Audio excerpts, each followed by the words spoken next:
Volume 2 Chapter 0. Prolog. Aku lari. Pengejarku adalah seekor binatang buas, tapi yang bisa kulakukan hanyalah lari. Teror membanjiri hati saya. Aku naik ke tangga sambil berlari, melesat melewati taman, dan menggunakan sihir untuk memanjat atap, tersandung sepanjang jalan. Kemana dia pergi? Suara menakutkan makhluk itu terdengar saat dia mengejarku tanpa henti. Saya pikir saya punya stamina. Bagaimanapun, saya telah berlari jarak jauh dan berlatih permainan pedang selama beberapa tahun terakhir. Sekarang kepercayaan diri saya telah hancur, makhluk itu tampaknya menertawakan saya, rambut merahnya berkibar saat mengejar saya begitu dekat sehingga saya tidak bisa berhenti menghirup udara. Jangan menyerah, kataku pada diri sendiri. Tidak peduli seberapa jauh jarak yang saya letakkan di antara kami, itu akan mengejar saat saya mulai kehilangan fokus. Huf, huf. Saya kehabisan nafas. Saya tidak bisa lari lebih jauh. Saya tidak bisa menghindarinya. Satu-satunya pilihan yang tersisa adalah bersembunyi.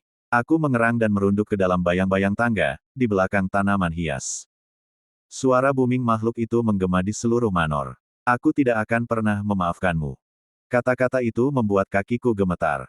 Nama saya Rudes Greyrat. Aku berusia 7 tahun. Sekarang adalah seorang anak laki-laki tampan dengan rambut coklat cerah dan pipi kemerahan. Dalam kehidupan saya sebelumnya saya adalah seorang perawan berusia 34 tahun yang menganggur.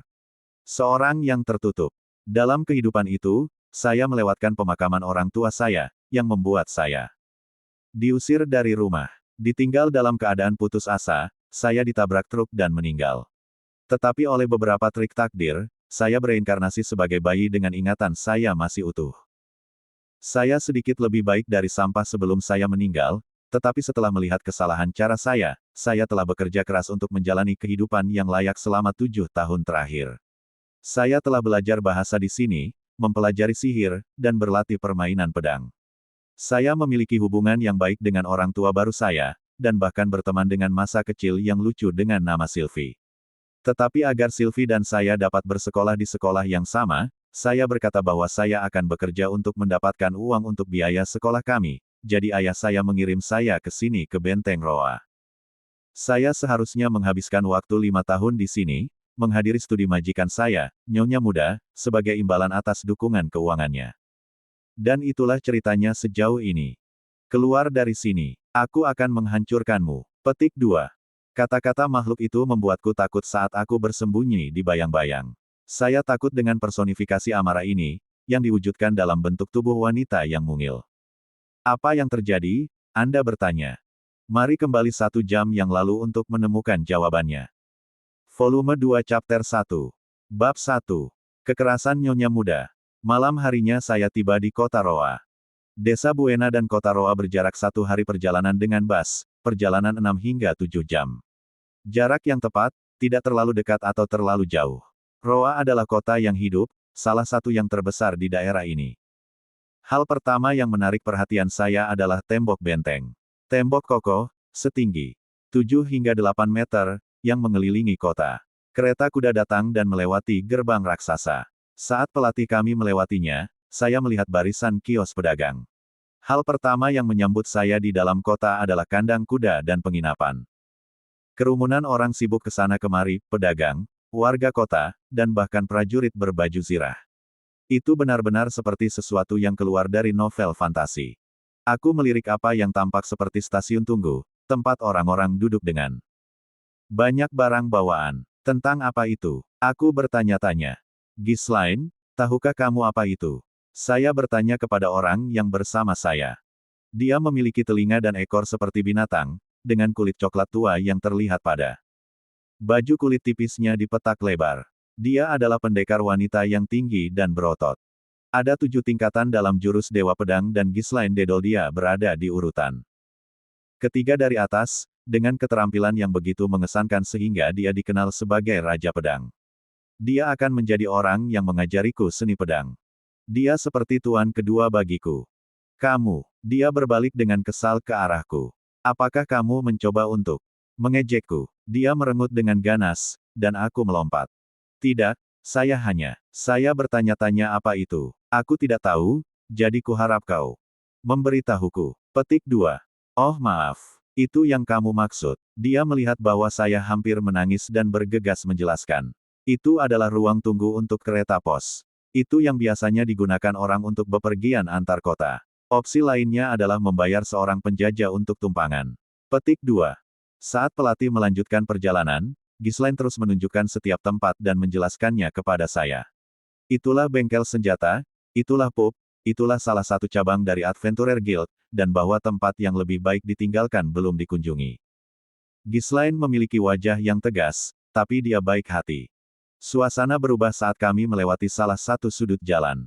Ada barisan toko yang ditujukan untuk para petualang, pembuat senjata dan bengkel baju besi, dan lebih jauh lagi, barisan toko untuk penduduk kota. Rumah perumahan terletak jauh di dalam gang. Jika dipikir-pikir, penyusup harus menyerang kota dari luar ke dalam. Jelaslah bahwa kota itu dibangun sedemikian rupa sehingga semakin dalam Anda masuk ke dalam, semakin besar rumah-rumahnya dan semakin mewah toko-toko barang yang ditawarkan. Semakin dekat Anda tinggal dengan pusat, semakin kaya Anda. Sebuah bangunan raksasa terletak tepat di tengah kota. Itu adalah rumah bangsawan-bangsawan, kata Ghislaine. Ini lebih terlihat seperti kastil daripada istana. Yah, bagaimanapun juga ini adalah kota berbenteng. Roa adalah kota kuno dengan masa lalu yang mulia. 400 tahun yang lalu itu adalah benteng pertahanan terakhir dalam perang melawan ras iblis. Itulah mengapa ada kastil di tengah kota. Meski begitu, terlepas dari kisah asalnya yang perkasa, para bangsawan dari ibu kota kekaisaran saat ini melihat Roa sebagai tidak lebih dari daerah terpencil yang penuh dengan petualang. Fakta bahwa kita datang ke sini pasti berarti bahwa nyonya muda yang akan saya ajar memiliki status sosial yang tinggi. Ghislaine menggelengkan kepalanya. Tidak terlalu. Hah, ada rumah bangsawan tepat di depan kita. Menurut perhitungan saya, satu-satunya orang yang tinggal di sini pasti orang-orang dengan status sosial tinggi. Apakah teori saya salah? Begitu saya mulai bertanya-tanya, kusir itu memberi anggukan kecil kepada penjaga gerbang rumah bangsawan. Jadi, dia pasti putri tuan. Tidak. Dia tidak.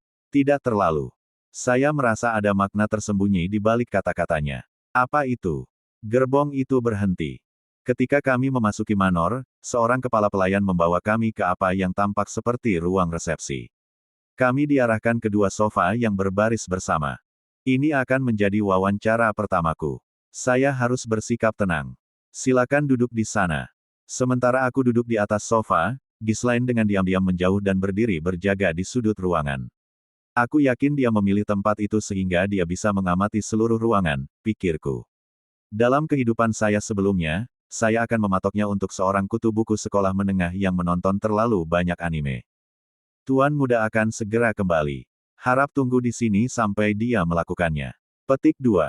Kepala pelayan menuangkan apa yang saya kira teh ke dalam cangkir yang tampak mahal. Kemudian dia mundur dan berdiri di dekat pintu masuk kamar. Aku menyesap minuman yang mengepul itu. Tidak buruk. Saya tidak terlalu ahli dalam hal teh, tapi sepertinya yang mahal. Karena pria itu tidak menuangkan apapun untuk Ghislaine. Jelaslah bahwa hanya saya yang diperlakukan seperti tamu. Di mana dia? Sebuah suara menggelegar dari luar ruangan, disertai dengan langkah kaki yang bergemuruh dan marah. Di sini, pintu-pintu itu terbuka dengan keras, dan seorang pria kekar dan berotot memasuki ruangan. Dia harus berusia sekitar 50 tahun. Meskipun rambutnya yang coklat tua membumbui warna putih, dia tampak di puncak hidupnya. Saya meletakkan cangkir itu, berdiri, dan membungkuk dalam-dalam. Senang bertemu denganmu. Namaku Rudess Greyrat. Petik 2. Lubang hidungnya melebar. Kamu bahkan tidak tahu bagaimana memperkenalkan dirimu. Tuan Rudess belum pernah keluar dari desa Buena. Dia masih muda, saya yakin dia belum punya waktu untuk belajar sopan santun. Tentunya Anda bisa mengabaikan sedikit. Petik 2. Dan kamu, diam. Teguran itu langsung membungkam kepala pelayan. Jika ini adalah tuan rumah, itu berarti dia adalah majikan saya, bukan? Dia pasti marah. Pasti ada sesuatu tentang diriku yang menurutnya kurang. Aku mencoba bersikap sopan semampuku ketika aku memperkenalkan diriku, tapi mungkin etiket bangsawan berbeda di sini. Jadi kurasa Paul bahkan tidak merasa perlu untuk mengajari putranya sopan santun. Petik 2. Saya telah diberitahu bahwa ayah saya tidak menyukai formalitas, itulah sebabnya dia meninggalkan rumah ayahnya. Saya menduga itu juga mengapa dia tidak mengajari saya semua itu. Petik 2. Sudah dengan alasannya. Kamu seperti dia. Petik 2. Apakah ayah saya benar-benar membuat yang banyak alasan? Iya, alasan setiap kali dia membuka mulut. Jika dia mengompol, alasan. Jika dia berkelahi, alasannya. Jika dia membolos, sebuah alasan. Dia benar-benar marah tentang ini. Bahkan kamu, jika Anda ingin belajar sopan santun, Anda bisa melakukannya. Satu-satunya alasan Anda tidak melakukannya adalah karena Anda tidak berusaha. Petik 2. Sebagian dari diriku setuju dengannya. Aku begitu asyik dengan sihir dan permainan pedang sehingga aku belum mencoba mempelajari hal lain. Mungkin saya terlalu berpikiran sempit. Tanggapan terbaik adalah mengakui kesalahan saya. Kamu benar, itu adalah kegagalan saya sendiri sehingga saya kurang sopan santun. Saya minta maaf untuk itu. Petik 2. Saat aku menundukkan kepalaku, dia menginjak kakinya begitu keras hingga lantai berderit. Namun, saya akan mengakui bahwa Anda melakukan upaya yang berani alih-alih bersikap defensif tentang kurangnya pendidikan Anda tentang etiket. Saya akan mengizinkan Anda untuk tinggal di sini. Petik 2. Aku tidak yakin apa yang sedang terjadi, tapi setidaknya dia berkata aku bisa tinggal. Dengan itu, tuan rumah berbalik dan melangkah keluar ruangan, bahunya kaku dan tegas. Dia adalah penguasa wilayah Vitoa, Saurus Boreas Greirat. Dia juga paman Tuan Paul. Kata kepala pelayan itu. Jadi dia adalah tuan tanah. Intensitasnya membuatku khawatir tentang seberapa baik dia dalam memerintah. Lagi pula, ada banyak petualang di sekitar bagian ini, jadi mungkin Anda membutuhkan kepribadian yang kuat untuk menjadi seorang Legal Lord yang tepat. Tunggu, apakah kepala pelayan mengatakan Greirat dan paman? Dengan kata lain, itu berarti. Kalau begitu dia paman buyutku. Iya, aku tahu itu. Jadi, Paul telah menggunakan koneksinya dengan anggota keluarga, meskipun dia terasing darinya. Saya tidak pernah membayangkan dia berasal dari keluarga yang begitu mulia. Dia memiliki pendidikan yang cukup istimewa. Apa yang terjadi, Thomas? Anda membiarkan pintu terbuka lebar. Seseorang muncul di ambang pintu, seorang pria kurus dan ringan dengan rambut coklat halus. Sepertinya ayah sedang dalam mood yang ceria. Apa terjadi sesuatu? Petik 2. Karena dia memanggil Legal Lord Vater, kurasa dia adalah sepupu Paul. Kepala pelayan berkata, ini adalah Tuan Muda. Maaf, beberapa saat yang lalu, Tuan bertemu dengan Tuan Rudes. Sepertinya dia senang padanya. Petik 2. Aha, jika dia tipe orang yang disukai ayahku, mungkin aku salah memilih. Dia duduk di sofa di depanku. Oh, benar, saya harus memperkenalkan diri, saya ingat. Senang berkenalan dengan Anda. Namaku Rudes Greirat. Sama seperti yang saya lakukan beberapa saat yang lalu, saya membungkuk dalam-dalam dan menundukkan kepala. Ah ya, dan saya Philip Boreas Greirat. Para bangsawan saling menyapa dengan meletakkan tangan kanan mereka di dada dan sedikit menundukkan kepala. Anda pasti membuat ayah saya marah dengan pendekatan Anda yang salah, ya. Petik 2. Seperti ini, saya mengikuti teladannya dan sedikit menundukkan kepala. Ya itu betul. Meskipun usaha Anda beberapa saat yang lalu tidak buruk. Itu masih sopan. Saya yakin jika seorang pekerja menyapa ayah saya seperti itu, dia akan senang. Sekarang tolong, duduk. Dia terlonjak kembali ke atas sofa dengan suara keras. Saya mengikuti teladannya dan mengambil tempat duduk saya. Dan sekarang wawancara dimulai. Berapa banyak yang telah kamu dengar? Saya diberitahu bahwa jika saya menghabiskan 5 tahun di sini untuk mengajar nyonya muda, saya akan diberi cukup uang untuk menutupi biaya kuliah untuk menghadiri universitas sihir. Apakah itu semuanya? Iya. Saya melihat. Dia meletakkan tangannya di dagunya dan menatap ke meja seolah sedang melamun. Apakah kamu suka perempuan? Tidak sebanyak ayahku. Oh benarkah? Lalu kamu lulus. Petik 2. Tunggu, apa? Bukankah itu agak cepat? Saat ini, satu-satunya orang yang disukai gadis itu adalah Edna, guru etiketnya, dan Ghislaine, pelatih pedangnya. Saya telah memecat lebih dari 5 orang. Di antara mereka adalah seorang pria yang mengajar di kota kekaisaran.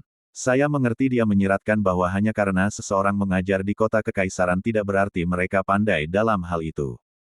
Dan bagaimana itu relevan dengan apakah aku suka perempuan atau tidak? Ini bukan. Hanya saja Paul adalah tipe pria yang akan bekerja sekeras yang dia bisa jika itu untuk seorang gadis cantik. Jadi kupikir kau mungkin sama. Dia mengangkat bahu. Seharusnya aku yang mengangkat bahu. Tolong jangan gabungkan kami dalam kategori yang sama. Saya akan jujur, saya tidak berharap banyak dari Anda. Aku baru saja berpikir karena kau adalah putra Paul, sebaiknya aku mencobanya. Petik 2. Kamu benar, itu sangat jujur, kataku. Apa? Maksudmu kamu yakin kamu bisa melakukannya? Tidak, tidak sama sekali. Meskipun itu bukanlah sesuatu yang bisa saya katakan dalam situasi ini. Aku tidak akan tahu sampai aku benar-benar bertemu dengannya. Selain itu, saya bisa membayangkan tawa mengejek Paul jika saya gagal dalam pekerjaan ini dan harus mencari pekerjaan lain.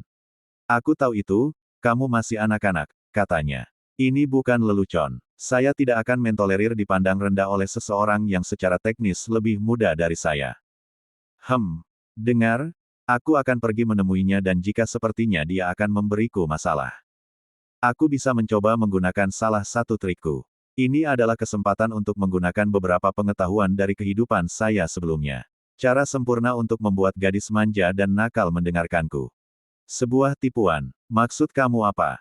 Saya memberinya penjelasan sederhana. Kami akan meminta seseorang yang terkait dengan rumah Anda menculik kami saat saya bersama Nyonya Muda. Lalu aku akan menggunakan keterampilan membaca, menulis, dan aritmatika, serta sihirku, sehingga kami berdua dapat melarikan diri dan kembali dengan selamat kembali ke sini. Itulah intinya. Petik 2. Philip menatap kosong sejenak, tetapi kesadaran baru sadar dan dia mengangguk.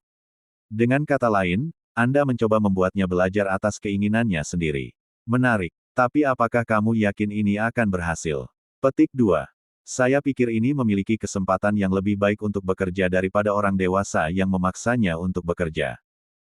Ini adalah perangkat plot yang sering terjadi di anime dan manga, seorang anak yang benci belajar yang belajar pentingnya pendidikan setelah terjebak dalam sesuatu yang mereka butuhkan untuk melarikan diri. Tidak masalah jika yang mengaturnya adalah keluarganya, bukan? Apakah ini sesuatu yang Paulus ajarkan padamu? Sebagai salah satu cara untuk membuat seorang gadis jatuh cinta padamu. Petik 2. Tidak, ayah saya tidak perlu sejauh itu untuk menjadi populer di kalangan wanita. Petik 2. Populer? Ya, Philip tertawa terbahak-bahak. Betul sekali. Dia selalu populer. Dia tidak perlu melakukan apa-apa dan gadis-gadis itu akan langsung menghampirinya. Petik 2. Setiap orang yang dia perkenalkan padaku telah menjadi salah satu gundiknya. Bahkan Ghislaine. Petik 2. Ya, saya sangat iri padanya.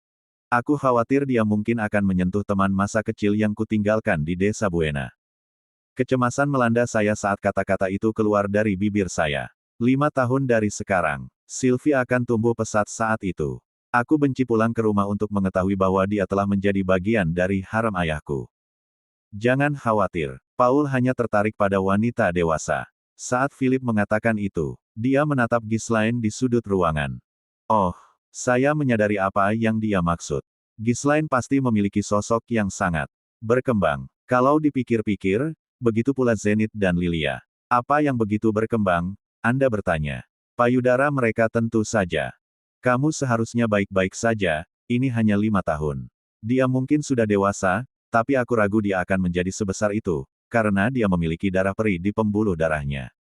Bahkan Paulus tidak bawa banyak iblis seorang. Bisakah saya mempercayai itu? Selain itu, bagaimana dia tahu bahwa Sylvie adalah peri bagian? Mungkin lebih baik aku menganggap tidak ada rahasia tentang waktu yang kuhabiskan di desa Buena. Aku lebih khawatir apakah kamu akan merayu putriku. Mengapa kamu khawatir tentang itu ketika aku baru berusia 7 tahun? Astaga, sungguh hal yang kasar untuk dikatakan. Saya tidak akan melakukan apapun. Dan jika dia pergi dan jatuh cinta padaku atas kemauannya sendiri, ya, itu bukan salahku. Dalam surat Paul tentang Anda, dia mengatakan dia akan mengusir Anda karena Anda menghabiskan terlalu banyak waktu bermain-main dengan wanita. Kupikir itu hanya lelucon, tapi setelah mendengar rencanamu, aku mulai meragukannya. Petik 2. Itu hanya karena aku tidak punya teman selain Sylvie. Juga, itu bukan urusannya. Yah, kita tidak akan membuat kemajuan apapun dengan berbicara. Anda harus bertemu putri saya. Thomas, bawa dia padanya. Philip berdiri. Maka, saya akhirnya bertemu dengannya. Sombong. Itu adalah pikiran pertama saya ketika saya melihatnya. Dia 2 tahun lebih tua dariku, matanya tajam dan sipit, dan rambutnya bergelombang. Itu juga warna merah tua yang terlihat seperti seseorang melemparkan seember cat padanya. Kesan pertama saya tentang dia adalah bahwa dia galak. Aku yakin suatu hari nanti dia akan cantik, tapi kuprediksi kebanyakan pria akan menganggapnya terlalu berat. Mungkin jika Anda adalah seorang masokis serius. Well, oke, mungkin tidak cukup yang buruk. Bagaimanapun, dia adalah orang yang berbahaya. Naluriku meneriakkan peringatan saat aku mendekatinya. Tapi bukan berarti aku bisa kabur begitu saja. Jadi sebagai gantinya saya menyapanya seperti yang telah diperintahkan Philip kepada saya. Senang berkenalan dengan Anda. Saya Rudolf Greyrat. Petik 2. Dia menatapku sekali dan lubang hidungnya melebar, seperti hidung kakeknya. Dia menyilangkan lengannya dengan kuat di atas dadanya saat dia memelototiku. Baik. Secara kiasan maupun harfiah, karena dia lebih tinggi dariku. Ekspresinya berubah masam saat dia berkata, apa ini, dia lebih muda dariku. Namun dia seharusnya mengajariku. Berhenti bercanda. Petik 2. Aku tahu itu dia sangat bangga. Tapi aku tidak bisa mundur begitu saja. Menurutku usia tidak ada hubungannya dengan itu, kataku. Oh ya, apa kamu punya masalah denganku? Suaranya begitu keras hingga telingaku berdenging. Apa yang saya katakan, Nona, adalah ada hal-hal yang dapat saya lakukan yang tidak dapat Anda lakukan. Saat saya mengatakan itu, rambutnya tampak berdiri tegak, seperti manifestasi fisik dari amarahnya. Itu menakutkan. Au, sial, kenapa aku harus takut pada gadis yang belum genap 10 tahun? Pasti penuh dengan dirimu sendiri, bukan? Menurutmu siapa aku ini? Petik 2. Saya memadamkan ketakutan saya dan menjawab. Kamu sepupu keduaku, kan? Kedua, apa itu? Petik 2. Artinya ayahku adalah sepupu ayahmu. Dengan kata lain, kau adalah cucu dari paman buyutku. Petik 2. Apa yang sedang kamu kerjakan? Saya tidak mengerti.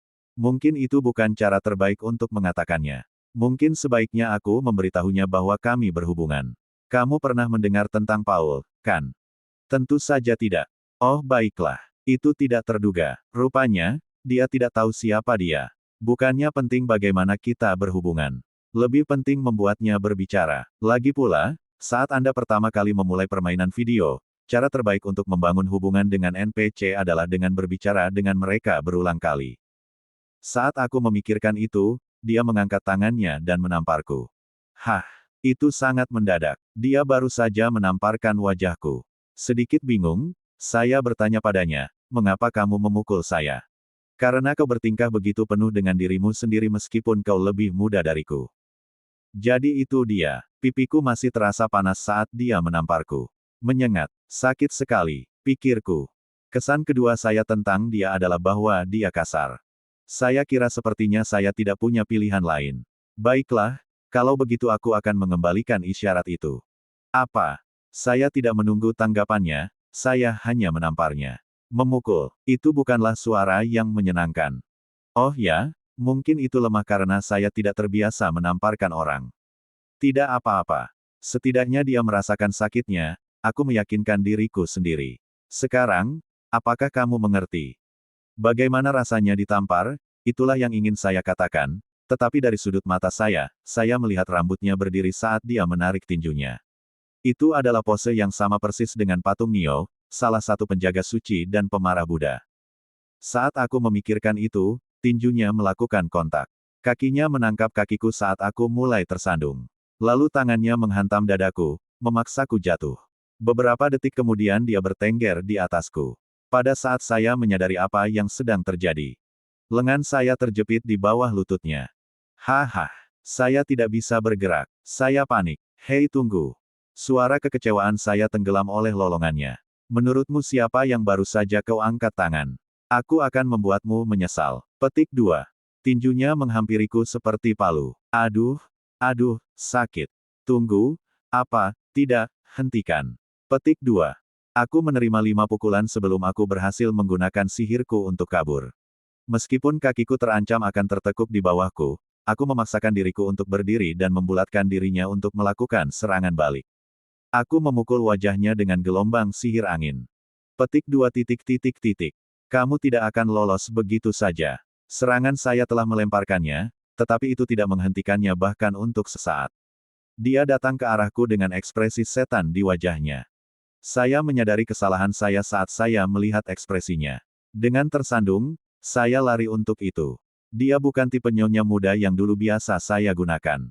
Dia bukan tipe aneh, egois yang membuat keputusan berdasarkan perasaan mereka saat ini. Dia lebih seperti protagonis nakal dari manga. Mungkin aku bisa mengalahkannya dengan sihirku, tapi aku ragu itu akan membuatnya mendengarkanku. Dia akan menunggu waktunya untuk pulih, lalu kembali untuk membalas dendam. Aku bisa memukulnya dengan sihir setiap kali, tapi tekadnya tidak akan pernah goyah. Tidak seperti protagonis manga, dia sepertinya tipe yang suka bertarung kotor juga. Dia mungkin melempar vas ke arahku dari atas tangga atau mendatangiku dari bayang-bayang dengan pedang kayu. Dia akan melakukan apa saja untuk memastikan dia mengembalikan kerusakan yang dia terima 10 kali lipat. Jika ada kesempatan, dia tidak akan menahan apapun. Ini bukan lelucon. Saya tidak bisa menggunakan sihir penyembuhan karena saya tidak bisa berhenti untuk mengucapkan mantra. Tapi selama kita terus begini, tidak mungkin dia mendengarkan apa yang aku katakan. Saya harus menggunakan kekerasan untuk membuatnya mendengarkan saya. Namun, itulah satu-satunya keputusan yang tidak bisa saya buat saat ini. Nah, sekarang kita semua sudah tertangkap. Lelah dari pengejarannya, nyonya muda akhirnya menyerah dan kembali ke kamarnya. Dia tidak berhasil menemukan saya, tetapi hampir saja.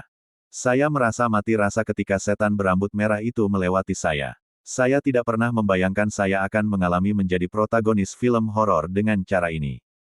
Benar-benar kelelahan, saya kembali ke Philip, yang sedang menunggu saya dengan senyum pahit di wajahnya. Jadi, bagaimana hasilnya? Itu tidak berhasil sama sekali, jawabku, hampir menangis. Saat dia meninju saya pikir dia mungkin benar-benar membunuh saya. Ketika saya melarikan diri, saya hampir menangis.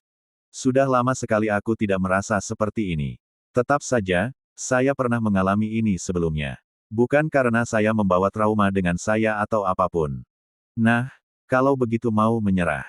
Tidak, bukan aku. Bagaimana aku bisa? Saya belum mencapai apa-apa. Jika saya mundur sekarang, itu berarti saya dipukul tanpa hasil. Saya ingin kerja sama Anda untuk melakukan apa yang kita bicarakan sebelumnya. Aku menundukkan kepalaku padanya, tajam dan rendah. Saya akan mengajari binatang itu apa sebenarnya ketakutan itu. Baiklah, Thomas, buatlah persiapannya. Tepat pada waktunya, kepala pelayan itu pergi. Philip berkata, kamu benar-benar punya beberapa ide menarik. Kau pikir begitu? Saya lakukan. Anda adalah satu-satunya guru yang datang kepada saya dengan rencana yang begitu ambisius. Petik 2. Saya pikir itu akan efektif. Tetap saja, saya sedikit gugup. Akankah trik kecil saya benar-benar berhasil pada seseorang dengan kepribadiannya? Philip mengangkat bahu dan berkata, tergantung seberapa keras Anda bekerja. Tentu saja. Jadi, kami mulai mengerjakan rencana kami. Saya memasuki ruangan yang mereka berikan kepada saya. Itu diperaboti dengan indah. Itu memiliki tempat tidur besar dan perabotan lain yang didekorasi dengan sangat baik, tirai yang indah, dan rak buku baru. Yang dibutuhkan hanyalah AC dan komputer dan itu akan menjadi surga bagi orang-orang yang tertutup. Itu adalah kamar yang bagus. Ini harus menjadi ruang tamu, bukan kamar pelayan, yang diberikan kepadaku karena aku memakai nama Greyrat. Untuk beberapa alasan, sebagian besar pelayan mereka adalah kaum bisfok. Kudengar mereka mendiskriminasi iblis di negara ini, tapi sepertinya binatang buas adalah masalah yang berbeda. Ah, Paul, kamu bajingan. Ini adalah salah satu tempat yang paling buruk yang kau tuju untukku. Petik 2.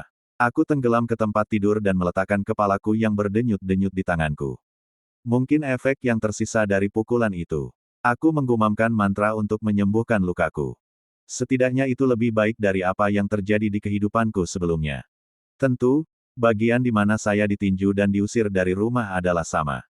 Tapi kali ini segalanya akan berbeda. Saya tidak akan ditinggalkan begitu saja dalam kedinginan. Ada perbedaan dunia antara masa kini dan masa lalu saya. Paul akan memastikan itu. Dia sudah menyiapkan pekerjaan untuk saya, juga tempat untuk tidur. Dia bahkan memberi saya uang belanja. Itu sudah lebih dari cukup. Jika keluarga lama saya telah melakukan banyak hal untuk saya, mungkin saya bisa mengubah hidup saya.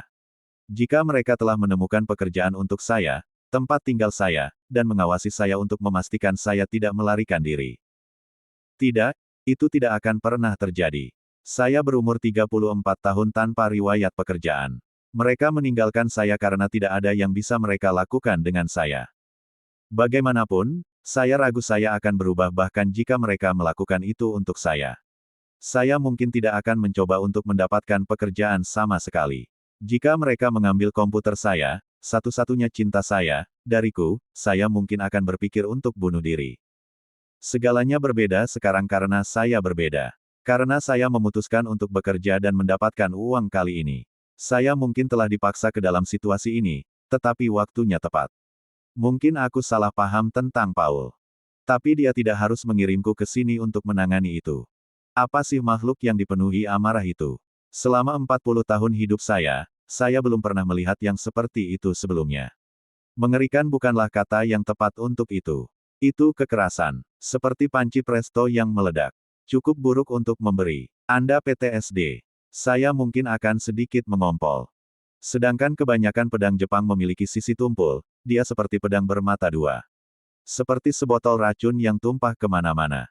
Sekarang saya mengerti mengapa dia dikeluarkan dari sekolah. Ada pengalaman dalam cara dia mengayunkan tinjunya ke arahku. Itu adalah tinju yang digunakan untuk meninju orang. Tinju yang telah menghantam orang terlepas dari apakah mereka melawan atau tidak. Dia baru berusia 9 tahun, namun begitu ahli dalam membuat lawannya tidak berdaya. Bisakah saya benar-benar mengajari seseorang seperti itu? Saya telah berbicara dengan Philip tentang rencana kami. Pertama, kami akan menculiknya dan memberinya rasa bagaimana rasanya menjadi tidak berdaya. Saat itulah saya akan datang untuk membantunya. Dengan cara ini, dia akan belajar untuk menghormati saya dan mengikuti pelajaran saya dengan patuh. Sebuah rencana sederhana, tetapi saya tahu bagaimana seharusnya berjalan. Selama saya mendapat reaksi yang benar darinya, semuanya akan berjalan lancar. Tapi apakah itu benar-benar? Dia jauh lebih kejam dari yang bisa kubayangkan. Dia akan berteriak dan berteriak sampai lawannya mengambil umpan, lalu memukulinya sampai berdarah. Sikap agresifnya memperjelas betapa kuat keinginannya untuk menang. Mungkinkah, bahkan setelah diculik, dia sama sekali tidak terpengaruh. Dan ketika saya pergi untuk membantunya, dia akan benar-benar tidak terkejut dan berkata, butuh waktu cukup lama, kantong kotoran. Itu mungkin saja. Dengan dia, itu pasti mungkin. Sepertinya dia akan bereaksi dengan cara yang tidak bisa kuprediksi. Jadi saya perlu mempersiapkan mental untuk itu. Kegagalan bukanlah pilihan. Sudah saya pikirkan. Saya mencoba membuat rencana yang pasti akan memungkinkan saya untuk berhasil. Namun semakin saya memikirkannya, semakin kacau pikiran saya. Tolong, Tuhan, biarkan rencana ini berhasil. Akhirnya saya berdoa. Saya tidak percaya pada Tuhan, namun, seperti orang Jepang lainnya, saya beralih ke doa ketika saya dalam kesulitan. Tolong, entah bagaimana, dengan cara tertentu, buat ini berhasil, saya berdoa. Saat itulah saya menyadari bahwa saya telah meninggalkan celana dalam saya yang berharga di desa Buena, dan saya menangis. Tidak ada Tuhan, alias Rossi, di sini. Nama, Nyonya Muda. Pekerjaan, cucu dari Tuan Tanah Vitoa.